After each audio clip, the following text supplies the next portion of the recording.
జనవరి 14 తారీఖు నాడు సూర్యుడు మకర రాశిలోకి 3:30 సుమారుగా ప్రవేశిస్తాడు. కాబట్టి ఆ రోజే పండగ చేసుకోవాలని కొంతమంది వాదన.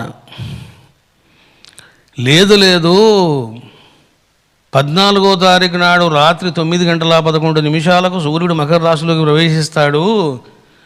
సూర్యుడు అయినప్పుడు ఏం ఆరాధన చేస్తారయ్యా మీరు? కాబట్టి 15th కరెక్ట్ అని రెండవ వాదన.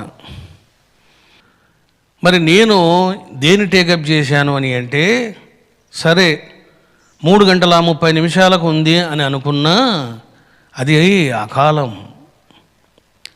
ఎందుకంటే సంక్రాంతి నాడు తర్పణం చేయాలి. తర్పణం చేసే ముందర వాడు ఏం తినకూడదు, ఏం తాగకూడదు. తర్పణానికి ముందు షుడ్ నాట్ టేక్ ఎనీథింగ్. సాయంత్రంగాను సూర్యుడు అస్తమిస్తాడు. అప్పుడు మళ్ళీ ఇంకా జపాలు, తపాలు, దానాలు వీలవుతాయా? వీలుగావు. కాబట్టి ప్రాక్టికల్గా ఆలోచిస్తే 15వ తారీఖు నాడే పర్ఫెక్ట్. అందువల్ల 14వ తారీఖు నాడు భోగి మంటలు వేసుకోండి, భోగి పండుగ చేసుకోండి. 15వ తారీఖు నాడు సంక్రాంతి పర్వదినము.